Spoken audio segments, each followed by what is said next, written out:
This is Lesson 17 of Module 10. In this lesson, we will discuss cybersecurity awareness and training, which should be part of every organization's cybersecurity program. As usual, I've got a few administrative comments to kick the lesson off with. I've got a few organizations, but have a meeting Tuesday morning with possibly 3 more organizations. I still need a couple confidentiality agreements and encourage anybody who's not turned theirs in yet to get them in quickly. I've made the team assignments, and as soon as I know about the possible other organizations and how many organizations we will end up with, I will assign teams to organizations. Expect that this week. Until then, you should get to know your other team members, and you can start discussing who will be the POC for the team and what you will need to be covering with the organization. You can prepare for some items you may see by finding templates for various policies and plans and checking out various training and awareness videos or presentations. Homework number 2 is due Friday, 3 April by 11:59 p.m. After you have created one or more of the plans as described in this lesson, you don't want the first time you take it off the shelf and use it to be when an incident occurs. Suppose your plan doesn't cover everything it needs to. Suppose the individuals who should be implementing the plan don't know what or how to do what is expected of them. Have you covered all possible events that you believe are possible? What you need to do is to train your people on the plans and then test them and conduct exercises to ensure that everybody knows what is expected of them.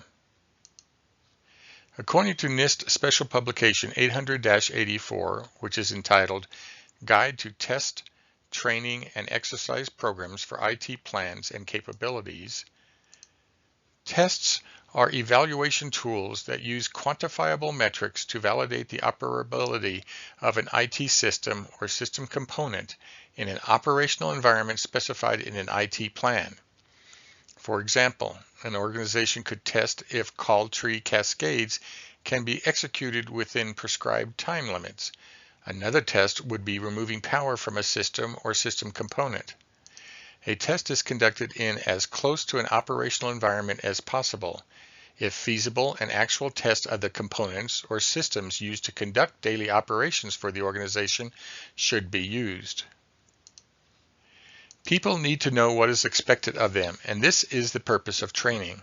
Again, according to NIST Special Publication 800-84, training refers only to informing personnel of their roles and responsibilities within a particular IT plan and teaching them skills related to those roles and responsibilities, thereby preparing them for participation in exercises, tests, and actual emergency situations related to the IT plan.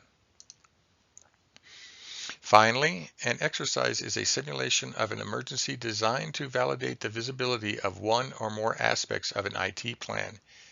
In an exercise, personnel with roles and responsibilities in a particular IT plan meet to validate the content of a plan through discussion of their roles and their responses to emergency situations, execution of responses in a simulated operational environment, or other means of validating responses that do not involve using the actual operational environment. This also is according to NIST Special Publication 800-84. When finished with this lesson, students should understand the need for cybersecurity training, know different ways training can be accomplished and when to use each type, also know where some training is located at, and that other training can be found on the internet.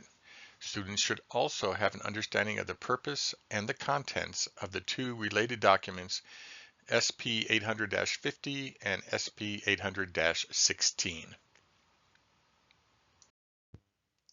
Let's start our look at training by mentioning some free videos and materials. I have found several by doing a search on YouTube for Cybersecurity Awareness Training.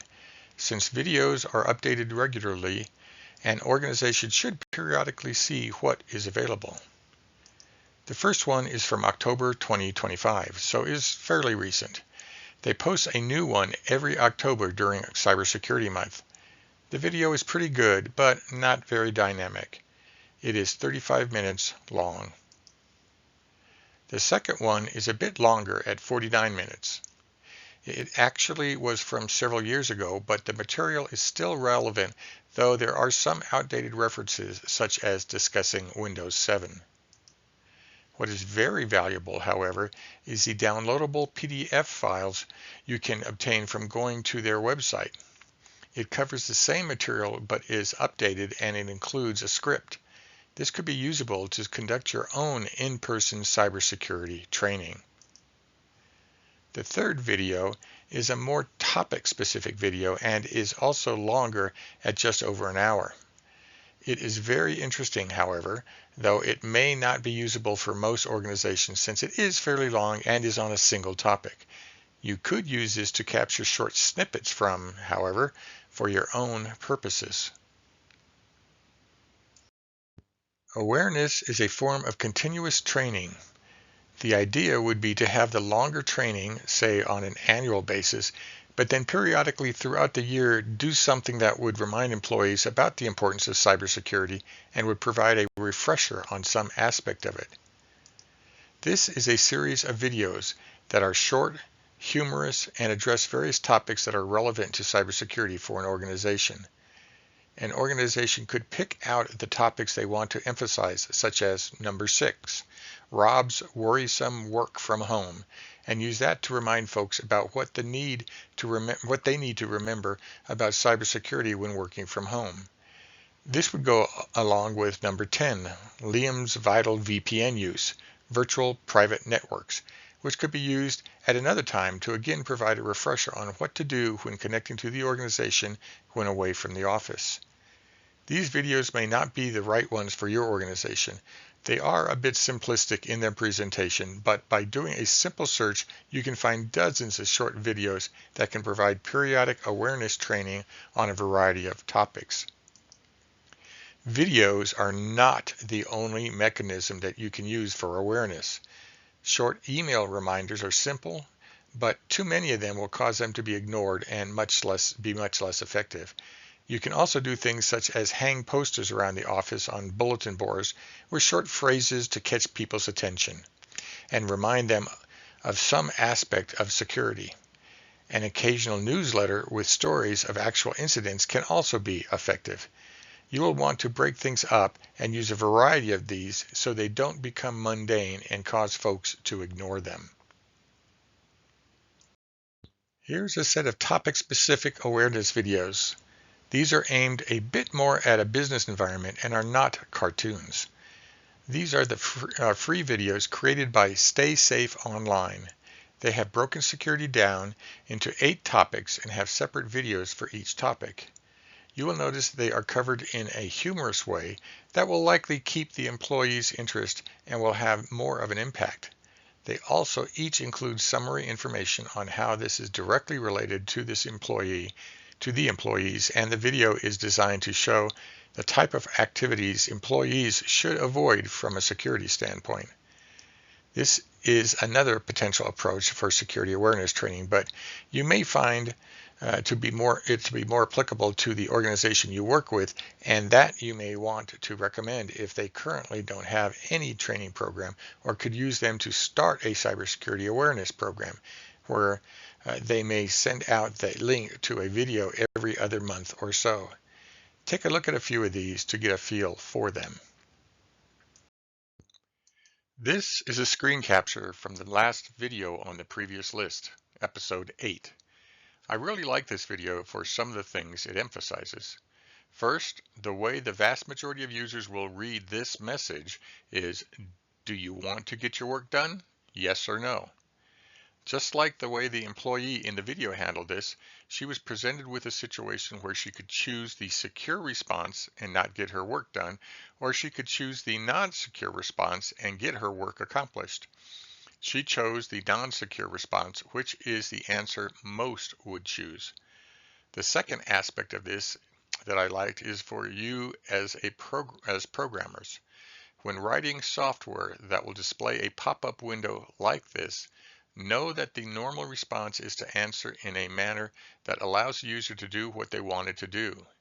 If you are going to actually want them to not do something, you need to supply more information to explain why, but beware of supplying too much information, as that will cause them to just skip over it. There are other options available. Of course, an organization can develop their own training or pay someone to develop or tailor training for them, but then this will take time and have a cost associated with it.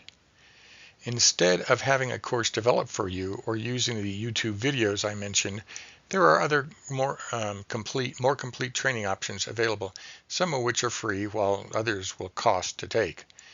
This is a screen capture of the top security training companies listed in an article titled Top 8 Cybersecurity Training Companies for 2026, found at the website listed on this slide.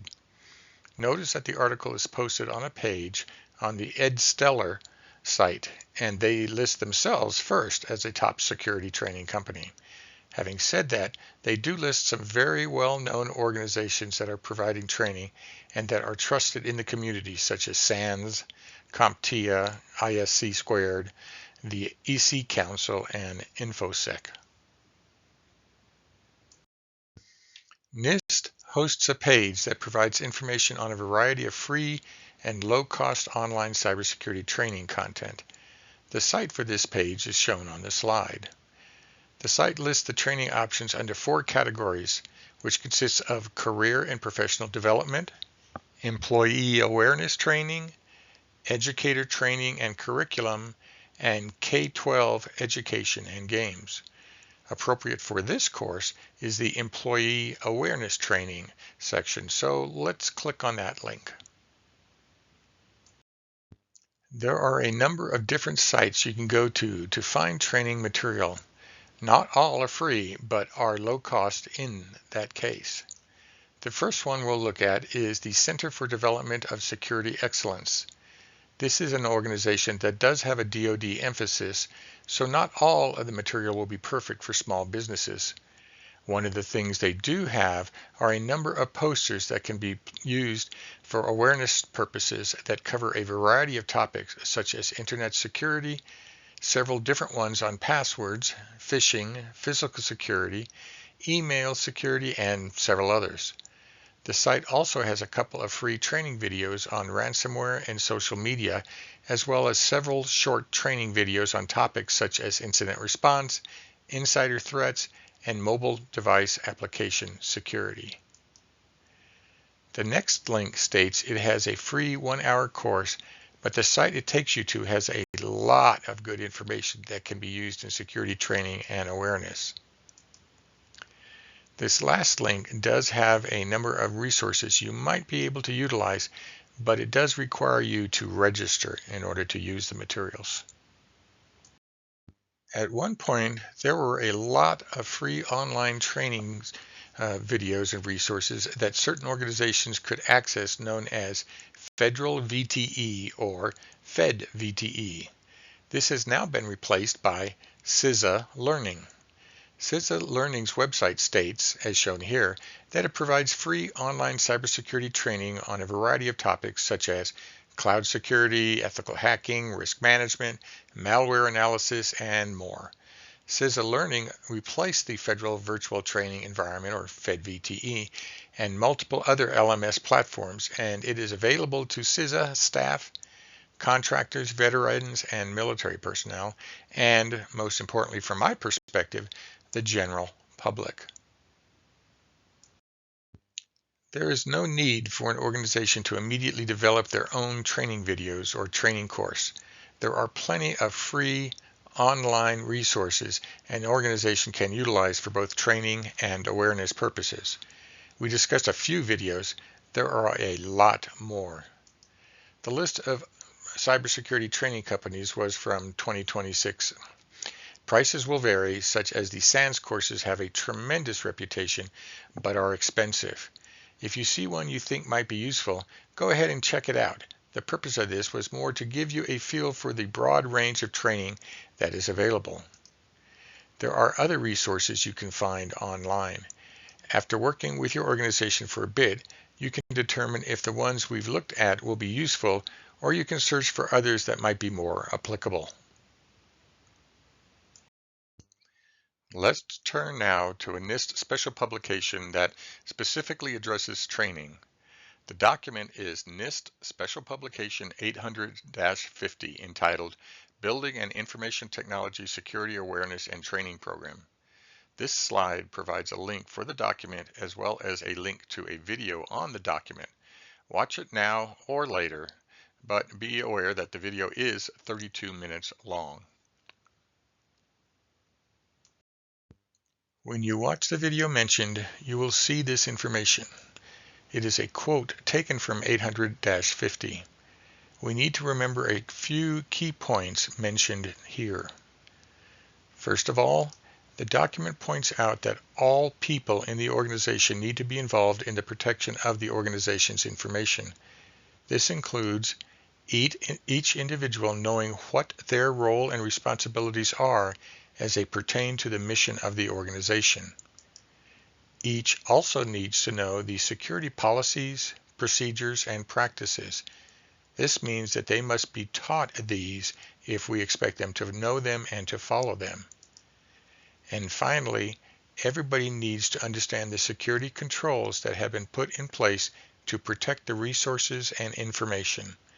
Specifically, they need to know the details of the controls for the resources and information their role in the organization requires them to have access to. NIST SP 800-50 provides guidelines for building and maintaining a comprehensive awareness and training program as part of an organization's IT security program. The document is interesting since the original version was dated October 2003, but they did go about creating a revision and asked for comments on the document in September 2021, with comments due by November 2021. NIST posted in September 2022 that they anticipated a public release of the new draft version by the end of 2022, but it was not released. Instead, the website for 800-50 stated that development of the draft ceased. It instead pointed to 800-16 Rev 1 as a related document that could be used. A revision was finally published in 2024. This gives you a feel for how long it sometimes takes to update a NIST publication. You have links for both versions of the document in your required reading slide for this lesson. The two documents present different approaches to developing a security training and awareness program, and I think it is valuable to know what each contains.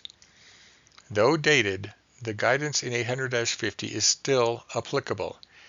It presents a life cycle approach ranging from designing, developing, and implementing an awareness and training program through post-implementation evaluation of the program. The document includes guidance on how IT security professionals can identify awareness and training needs, develop a training plan, and obtain organizational buy-in for the funding of awareness and training program efforts. NIST SP 800-50 also describes how to select awareness and training topics, find sources of awareness and training material, implement awareness and training material using a variety of methods, evaluate the effectiveness of the program, and update and improve the focus as technology and organizational priorities change. Security awareness efforts are designed to change behavior or reinforce good security practices.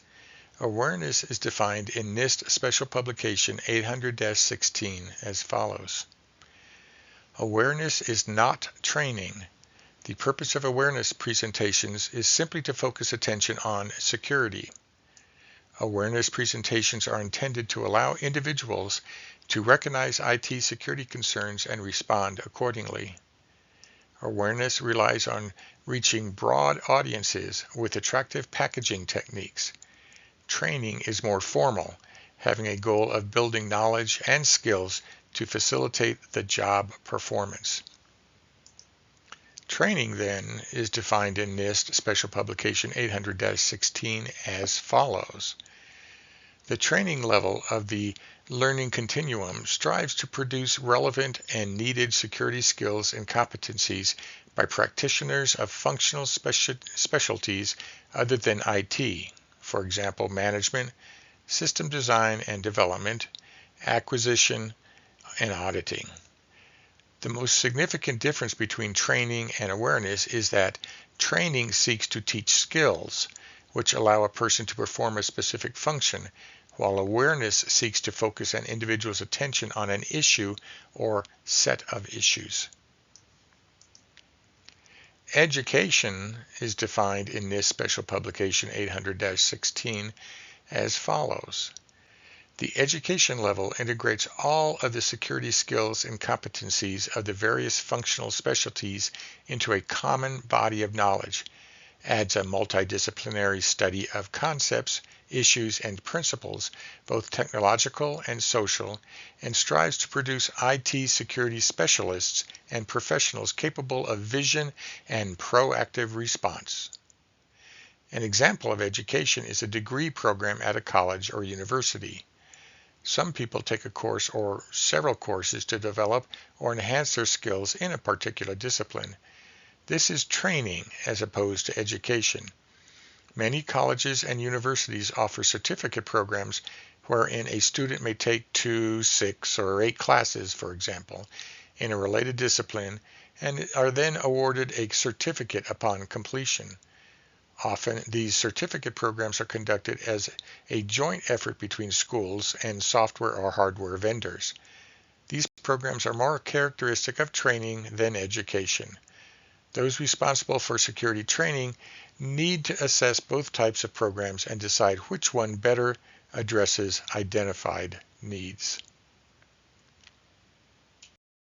A needs assessment is a process that can be used to determine an organization's awareness and training needs. The following roles would be addressed in terms of any special training needs. Executive management. Organizational leaders need to fully understand directives and laws that form the basis for the security program. They also need to comprehend their leadership roles in ensuring full compliance by users within their units. Security personnel, such as security program managers and security officers.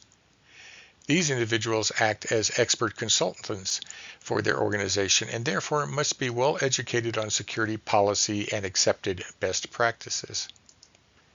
System owners. Owners must have a broad understanding of security policy and a high degree of understanding regarding security controls and requirements applicable to the systems they manage. System administrators and IT support personnel. Entrusted with a high degree of authority over support operations critical to a successful security programs, these individuals need a higher degree of technical knowledge in effective security practices and implementation. And operational managers and system users. These individuals need a high degree of security awareness and training on security controls and rules of behavior for systems they use to conduct business operations. 800-50 has gone through a revision that was released in September 2024. The title of this new version is slightly different. It is Building a Cybersecurity and Privacy Learning Program. It has a different focus as opposed to the original version. The new version is designed to help you develop and manage a lifecycle approach to building a cybersecurity and privacy learning program known as a CPLP. The approach is designed to fit both larger and smaller organizations. The stronger emphasis on a lifecycle approach helps to convey the necessity of maintaining an ongoing process of training, development, and delivery. This diagram, which is figure 1 from 800-50, revision 1, shows the 4 key phases of the CPLP. According to 800-50, these phases can occur in sequence or simultaneously. At any time during the life cycle, CPLP managers and their teams can develop curriculum, evaluate instructor feedback, send out practical exercise email quizzes, design posters for awareness, or develop a presentation for senior leadership. As the title of the document implies, the revision seeks to show the relationship between cybersecurity and privacy. This is shown in Figure 2 from the document displayed here. As we have mentioned before, security and privacy are not the same thing, so there is not a complete overlap of one on the other. There are, however, some aspects that apply to both, and as you can draw from this diagram, a loss of cybersecurity could impact the ability of the organization to prevent the loss of privacy of important data. Another thing you can take away from this diagram is that your training program needs to consider both security and privacy, though your organization's mission may place different levels of importance on each, and not all organizations will be the same in their level of emphasis on one or the other. One thing we need to emphasize in this lesson is that there is not just one level of training that fits all employees. Individuals with different responsibilities and different levels of access will need different training. IT and security administrators, for example, may need to attend special training to learn how to use the various hardware and software tools the organization has that implement aspects of security. The same is true for individuals who have a significant role in dealing with information the organization maintains and processes that has a privacy requirement. This diagram illustrates this point and shows that all users will need some level of training, but those who have privileged access or significant security or privacy responsibilities will need another level of training as well. SP 800-50 referenced NIST Special Publication 800-16 in several locations. SP 800-16 is titled A Role-Based Model for Federal Information Technology / Cybersecurity Training. It is suffering from a similar revision issue as we talked about earlier. The official version is dated April 1998. A draft revision was started, and the third revision of the document was released in 2014. The most recent status update was in September of 2021 when NIST asked for comments on the potential of combining 800-50 and 800-16. Comments on this idea were due November 2021. No further update has been posted. 800-16 describes a process to develop information technology and cybersecurity role-based training. Its primary focus is to provide a comprehensive, flexible training methodology to develop training courses or modules for personnel who have been identified as having significant information technology or cybersecurity responsibilities within federal organizations. 800-16 stresses this is guidance, and organizations are expected to tailor the role-based training to meet the needs of their own organization. Role-based training is required by FISMA. FISMA metrics state, successful performance in this area would require the organization to know the total inventory of persons needing training and the content of training needed based on each person's role, the actual training provided, and the user's performance result, usually test results, and have a process to address the differences by providing training or removing access rights and responsibilities. 800-16 states, role-based training enhances an organization's security posture through a trained workforce, and it increases the individual's readiness to respond to security incidents.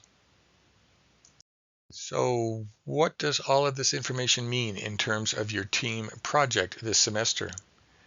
First of all, in relation to SP 800-50, 51R1, and 800-16, you will probably not need to worry about them too deeply, other than to review them in case you find your organization wants to develop a robust security training program.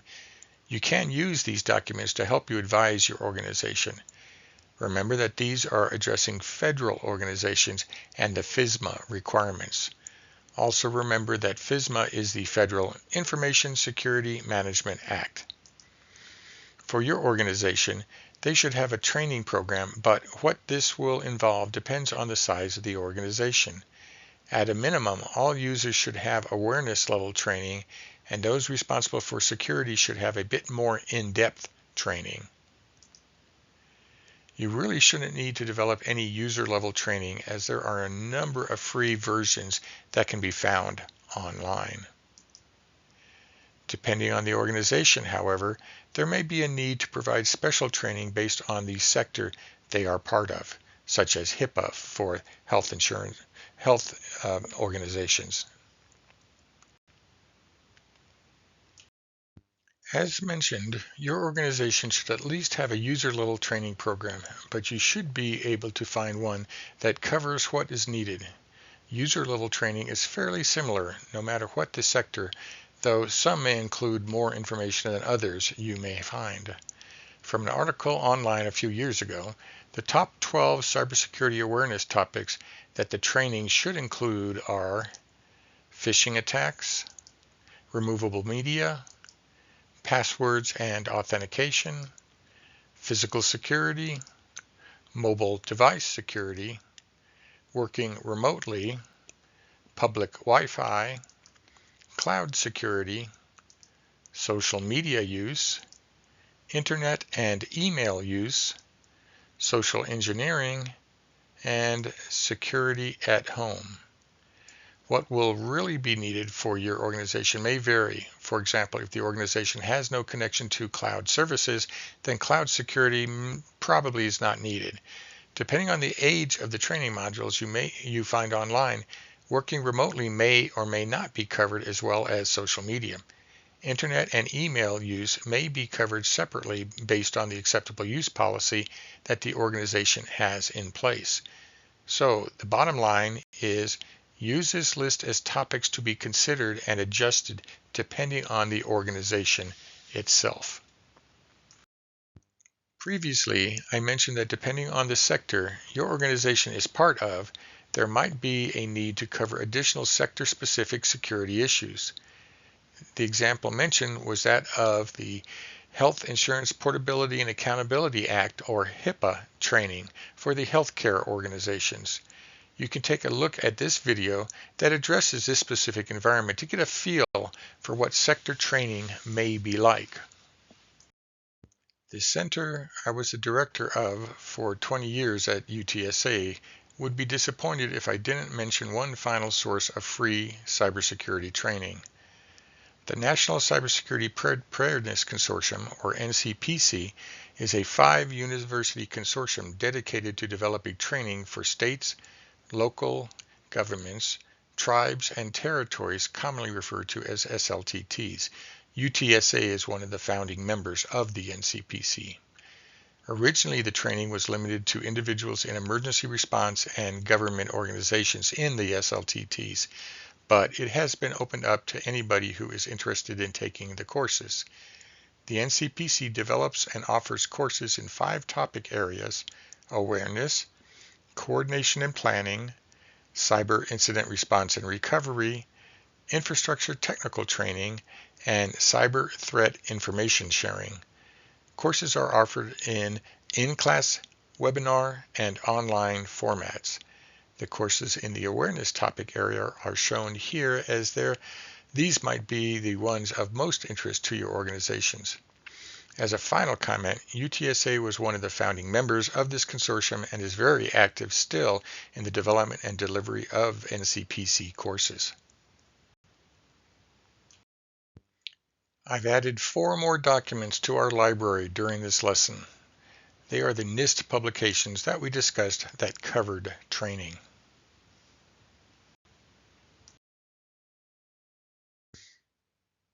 For this lesson, there are 2 required videos which were mentioned during the lesson. There were also 4 NIST special publications related to training. As usual, just skim these documents so you know what they address. I have listed 5 videos as optional materials for this lesson. The first 4 videos are a continuation of a video we mentioned in the lesson that introduced NIST 800-50. These videos complete the series on the document and the recommendations for the implementation of a training program. The 5th video is the one on HIPAA that was mentioned in the lesson. It is time now for a quick knowledge review. According to the video mentioned in the lesson on Special Publication 800-50, which of the following was identified as one of the weakest links when attempting to secure your network and systems? Unpatched operating systems, the TCP/IP protocol suite, which was developed without security in mind, unpatched applications, or people? The answer to this question is people. Which of the following levels, as outlined in NIST Special Publication 800-16, strives to produce relevant and needed security skills and competencies by practitioners of functional specialties other than IT security? Awareness, training, exercising, or education? The answer is training. According to SP 800-16, the most significant difference between training and awareness is that training seeks to teach skills which allow a person to perform a specific function, while awareness seeks to focus an individual's attention on an issue or set of issues. Is this true or false? This statement is true. According to SP 800-50, an example of education is a degree program at a college or university. Some people may also take a course or several courses to develop or enhance their skills in a particular discipline, which would also be considered education when taught at a university. Is this statement true or false? This statement is false. Which of the following was a topic that was specifically mentioned as one that you might not include in your user awareness program? Phishing attacks, cloud security, social engineering, or removable media? The answer to this is cloud security. This concludes Lesson 17, contained in Module 10.